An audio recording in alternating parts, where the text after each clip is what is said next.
And Jesus himself said that he did not come to do away with the law.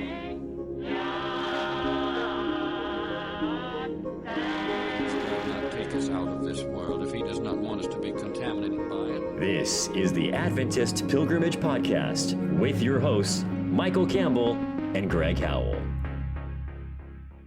I'm Michael Campbell with the Adventist Pilgrimage Podcast. I've got my buddy Greg, and here we are. We've got a couple of our very dear friends, part of the Adventist History Podcast Network. We've got Matthew Lucio, the eminent Matthew Lucio, and we have beloved professor from Southern, Dr. Jud Lake, with the Ellen White Podcast. So welcome. It's good to be here, Michael.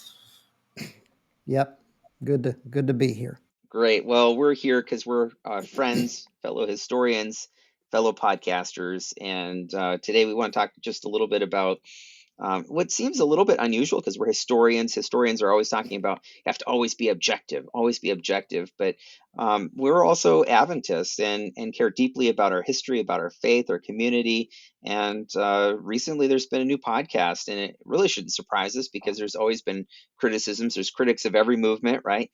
But there's one particular podcast that I think kind of got us all talking, and so that's hence we're going to start a new series that we want to delve into that pertains to some of the criticisms of Adventism, of Ellen White, and just try to unpack that a little bit and give kind of the rest of the story, the other side. And so let's talk just briefly, apologetics. Jud, what is apologetics? Apologetics, yeah. Well, it's not saying I'm sorry. Okay. It comes from the Greek word apologia, which is used several times in the New Testament, which its root idea is a defense, and it was used in the sense of a defense of the gospel. And over time, it's evolved into the idea of apologetics, Christian apologetics, the enterprise of defending the Christian faith, defending the existence of God and the resurrection of Christ and the divinity of Christ and those big issues related to Christianity. That's apologetics. And in a more narrow sense, we use it in the context of Adventism because Adventism has been under attack. The Adventist apologetics, the defense of Adventism. Francis D. Nichol had done a lot of that in the mid-20th century, and a well-known Adventist apologist. And then you've got the criticisms of Ellen White, and responses to that are Ellen White apologetics. So I like to define it as defending the gospel, Ellen White apologetics, or Adventist apologetics, as defending the gospel in the context of Adventism or Ellen White. Yeah. So, I was part of a community organization that, I showed up for the board, and one of the other ladies that was just a fellow Christian in the community just came loaded and, you're not a Christian and you worship Ellen White and her writings and stuff like that. And I tried to be as disarming as I could, but all of the things I heard her accusing me of, I didn't recognize. I was like, well, that's not really what I believe, but I'm not saying you have to be Adventist, but I wish, just at least fairly portray, what my faith is, just as I would want to fairly hopefully try to objectively and fairly portray someone else's faith that I don't necessarily adhere to, right? And so part of what we're trying to do, and, the reason we're here is a new podcast. It shouldn't surprise us. There's been critics. I keep wanting to call it Cultish, but I know it's Cultish. Cultish apologia. I think Cultish is going to be our next podcast. I think that sounds great. Yeah, so maybe like a fish fry or something. I don't know. And no offense to the official no Cultish offense to the official website. one. I'm sorry. It sticks out in my mind. But we, I was listening to some of the episodes, and I know, each of us had kind of listened to some of that stuff. And I felt the same way. I had that same kind of response, like, wait a minute. Yeah, there's criticisms, and there are criticisms. We were talking before in preparation for this that there's a grain of truth in every criticism. Jud, you were commenting about that, I think, right? Yeah, and reflecting on the interview at the Cultish Apologia site Of course, they were in it. It's more about Proclamation. That's an organization that are a group of former Adventists who have great concerns about Seventh-day Adventism, and over the years have made their main focus on dealing with Adventist beliefs and attempting to criticize them and so forth. So that's more what it was about. The host of Apologia or Cultish Apologia, they were interviewing the two of the main leaders of the Proclamation organization. But as I listened to it, I have some observations about the host. The two gentlemen interviewing them struck me as just intelligent, fine Christian men who are very dedicated to the gospel and defending the gospel. The website's quite impressive. I haven't had the opportunity to listen to all of the different episodes on there, but they deal with all the cults, Jehovah's Witness, Mormons, and New Age, and a host of other ones like that. And of course, now there's 4 episodes on Seventh-day Adventism. And as I listened to the interviewers, the questions they asked, I thought were very intelligent and thoughtful questions. The issue I had was with the answers that they got. The answers seemed to be very biased, and they reflected a very narrow view of Adventism, more the experience of the two interviewees, their upbringing in Adventism, which was quite different from many people I know that loved Jesus and had a good experience in Adventism. And I'm sorry that their experience was not good, but to make that all of Adventism, that was the false narrative that I repeatedly heard. And what concerned me the most was that the host appeared to believe it as if it were gospel. In other words, they took it as that's Adventism. That's what Adventists really believe about the gospel, and that's what they believe about Christ, and that's what they believe about this terrible Ellen White, and so forth. I think to all of us, that was certainly the most concerning, and to anybody who appreciates Adventism and heard that, and of course, a number have asked us to respond to this. I know, Michael, you've had a number of people, myself as well. But anyway, my observations are positive towards the interviewers.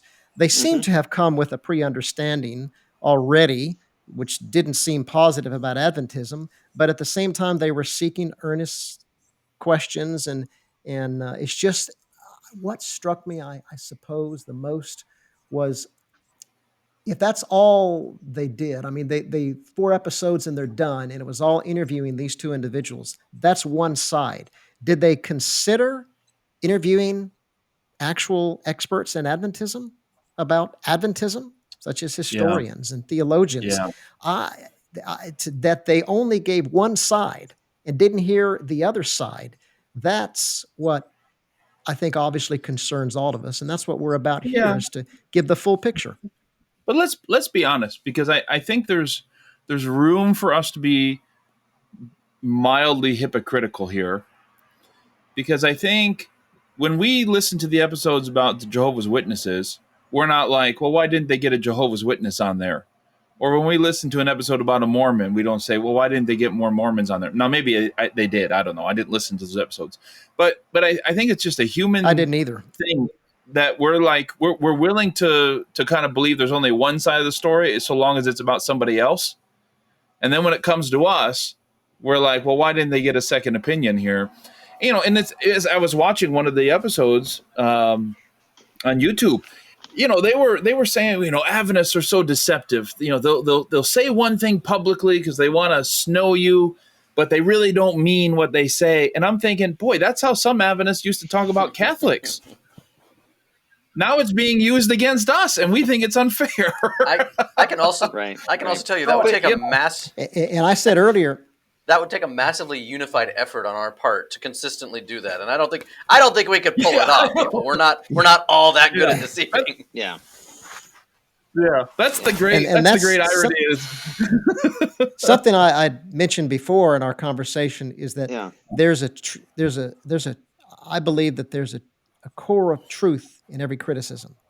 And while I certainly disagreed with the overall narrative that I heard, at the same time, there's a lot of self-reflection we can do because Adventism is not perfect. We made mistakes, and there are pockets of legalism within Adventism and so forth. And I think there's a lot we can learn personally as we reflect on these type of things.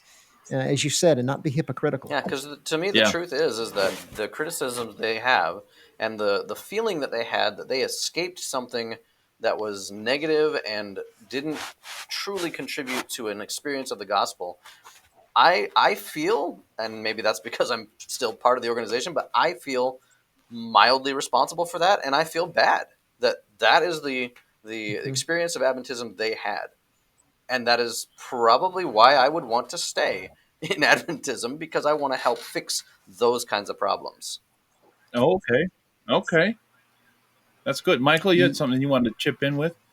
Well, I was just gonna say, I do think, from a standpoint, we believe or have a bias where we want to believe those negative things. But I've taught for a number of years world religions, and that was one of my favorite classes, honors class. And I would take my students to not only learn about them, but have people from each of the different religious groups. So if we're talking about Buddhism, I'd have a Buddhist priest, or Islam, I'd have an imam come and talk. And we actually did 3 site visits. And what I wanted to do was so that it wasn't a class like, where I was trying to deconvert my students, right? I wasn't trying to get them but I was trying to create the religious literacy so that if they met someone from each of these different world religions, different groups, and most of my students were Protestant, some were Adventist, but I had a very diverse group. And so I try to give them some exposure, and I called it holy envy, right? So let's assume the best about each of these religious groups and something that we admire or like about each of them. And I think that's an approach that we should kind of take, to be charitable with those that we disagree with. I'm not a Mormon. I'm not Jehovah's Witness. I know they're on the hit list of cults or whatever you want to call it, but it doesn't mean that all those people are terrible. And the same thing with Adventism is, okay, if you're going to say all these criticisms and stuff like that, sometimes they may be partially justified because maybe someone's had a bad experience or run into an extreme form of Adventism. But what we're trying to do is say Adventism at its best. Adventism, or for example, Ellen White. We're going to talk about that over the next few episodes too, I'm sure, that, what does that look like if, in a healthy and balanced way? If Ellen White were still alive, how would she want us to understand her writings, right? So if we were to see that, and what I've grown to appreciate in my personal experiences, she points me to Jesus and to be more deeply anchored in the authority and primacy of Scripture. And that's what I love about Adventism. That's made Adventism contagious, and why I choose to continue to be an Adventist.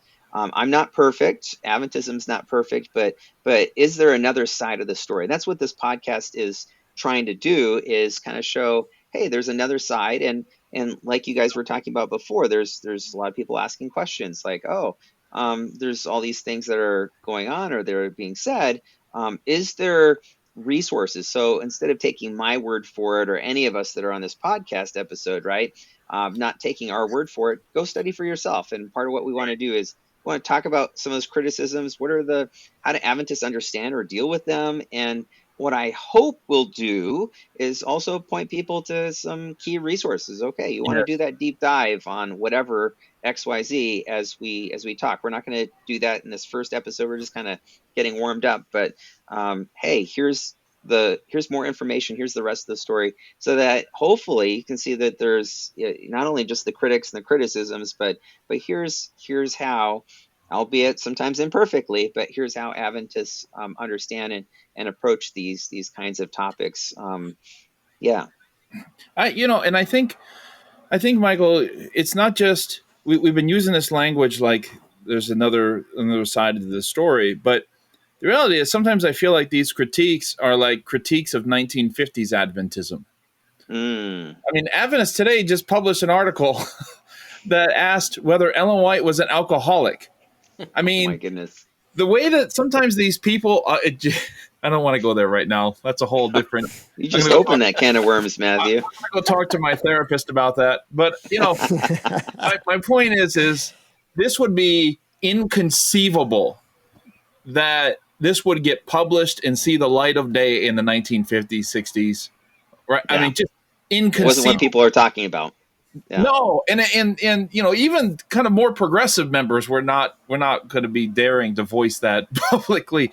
But my point is like when they describe the Adventist Church as this place where it's a hugely deceptive atmosphere, and like the official narrative is for public, or for public outside consumption is dishonest, and I agree with Greg in saying like we are not capable of pulling off that kind of conspiracy. First of all.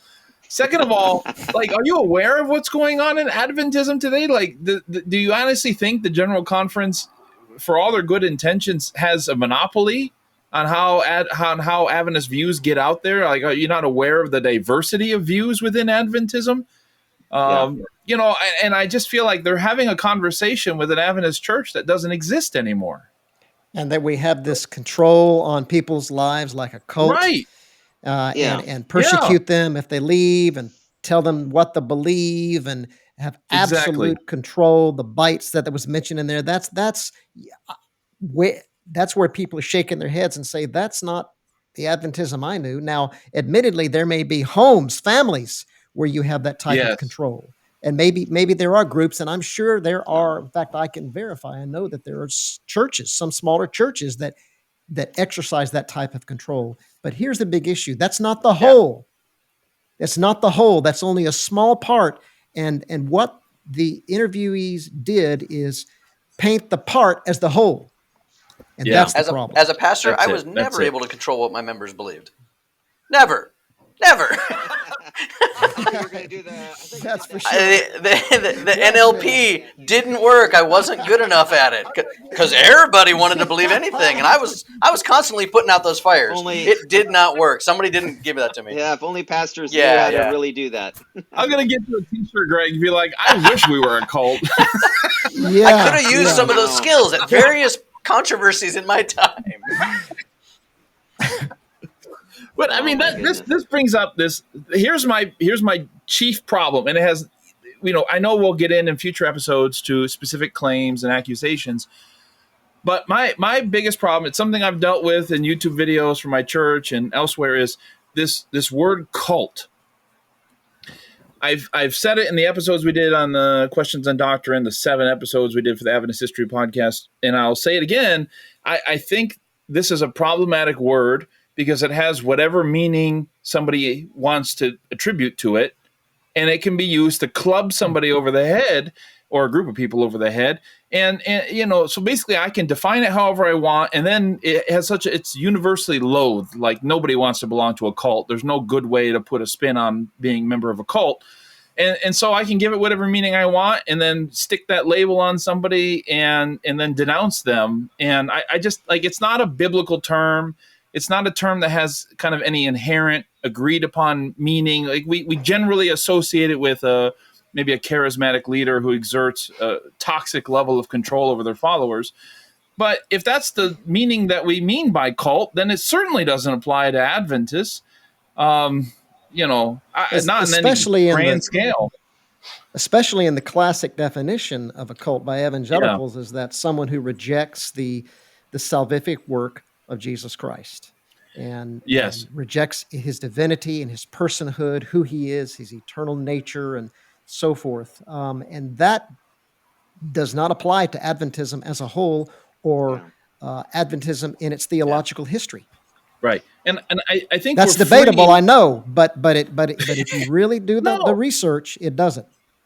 But here's the deal: like, I feel like we by default do some obeisance to Walter Martin, but it's like, who set up the evangelicals as the judge of what a cult is? Yeah, you know what I mean? Like, what if we want to consider Calvinists a cult? I felt like we were talking about heresy, not cultic practices per se.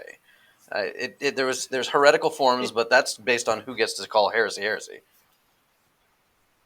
And this term cult has a history itself, right? It comes back to the fundamentalist movement of the 19 teens and 20s.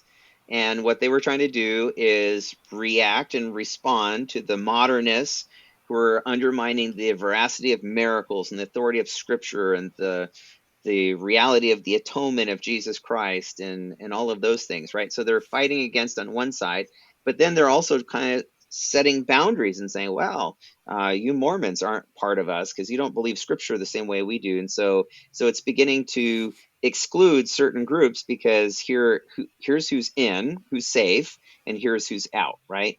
And the initial list of cults, Adventists didn't make the very first round, but within the second and third round of cults through the 1920s, very quickly Adventists got lumped in there with everyone else. So, but yeah, it's not a very nice term. It's not a friendly term, and it kind of gives this sort of impression of a mindless adherence to something where people are being manipulated. At least that's kind of my takeaway or impression of the term. But there's a history to the term, and that's why we don't like it, right? And Yeah. Michael, interestingly, to add on to what you said, well said, is that especially prior to 1950, and afterward, the main understanding of Adventism as a cult by evangelicals came from Canright, D.M. Canright, the well-known Adventist pastor who left Adventism the last 30 years of his life, criticized it and so forth, and launched a major campaign against it. And his ideas are what led them to believe. His criticisms of his former church are what led them to understand Adventists as a cult. And there's an interesting parallel today because here these former Adventists who are following in Canright's path are now giving to evangelicals this, what they perceive as this cultic view, this cultic sense of Adventism. So very interesting parallel historically. Yeah. Sometimes I wonder if we're our own worst enemies, right? And I think, Matthew, you were talking about this, right? I mean, or Greg, a different kind of Adventism, 1950s, 60s Adventism, a time of strong emphasis of perfectionism, maybe a neo-fundamentalism, if you please, but certainly not the Adventism that I resonate with. And so part of what we're dealing with is if we have people that believe in inerrancy and infallibility of Ellen White, which is kind of Canright's big hang up, right, Jud?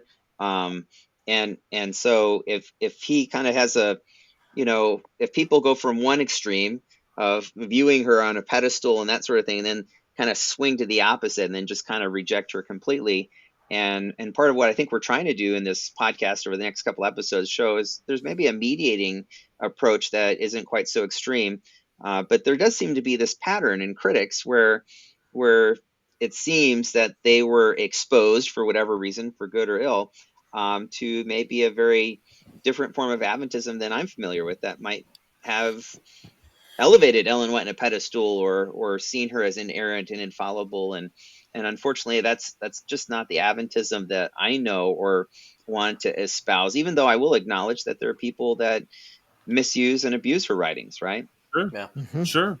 I'm just thinking of the Roger Kuhn saying that many people view Ellen White as a vegetarian Virgin Mary.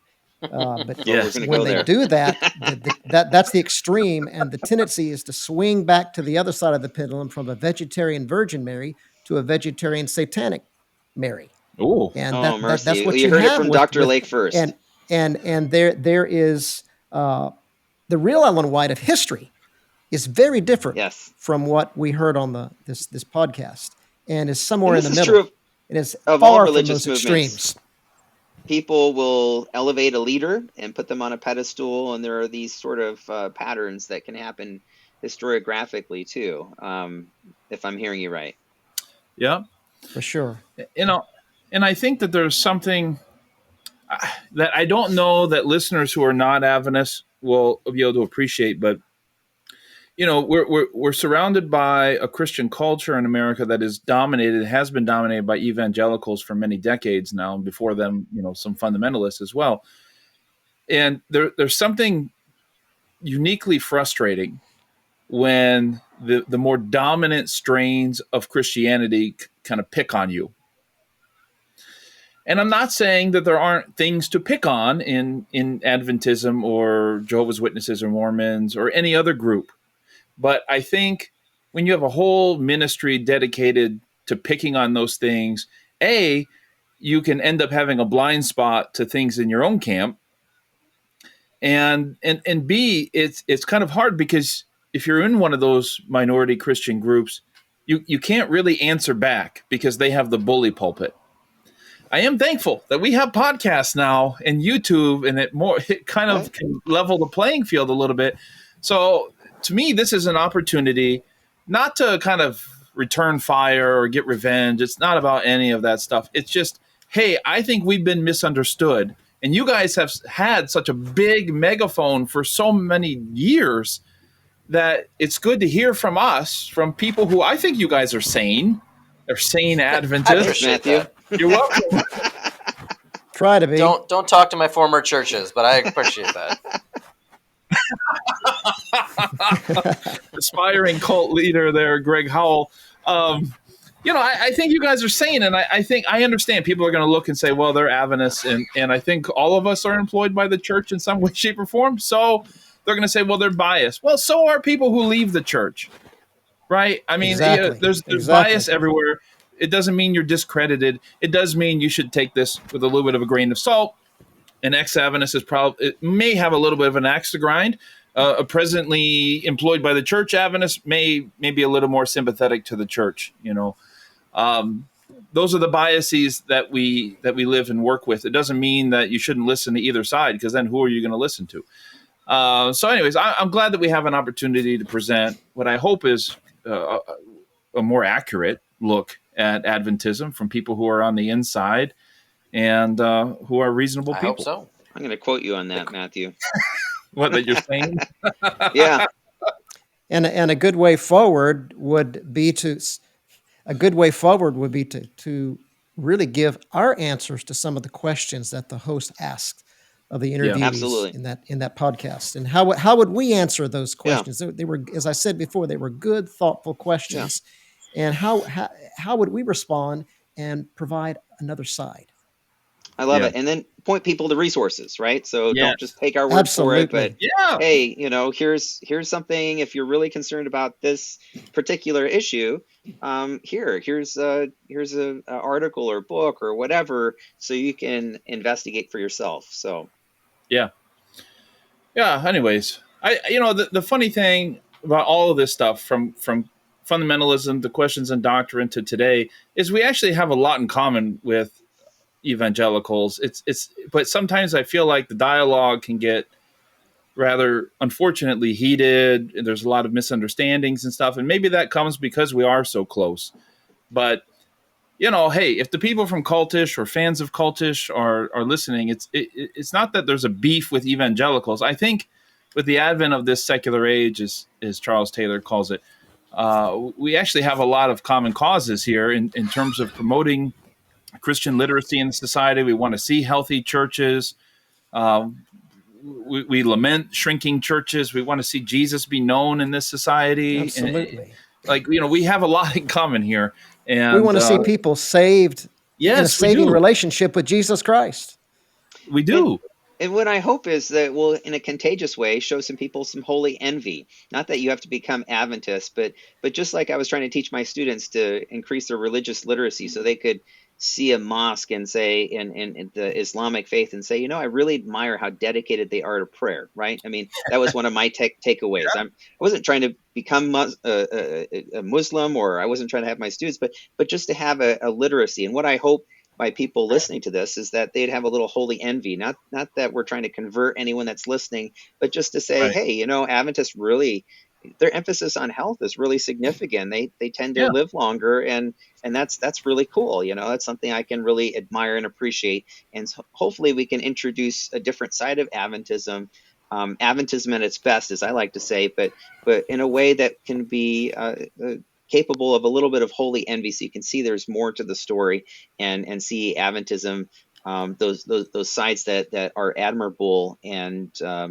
recognizing all of us have our shortcomings. Adventism and all religions, all religious groups have their shortcomings, but can we see kind of more to that story, more to that picture? And I would like for them, for outsiders, those outside of the Adventist community, to see the whole story and say, okay, this is what you really believe.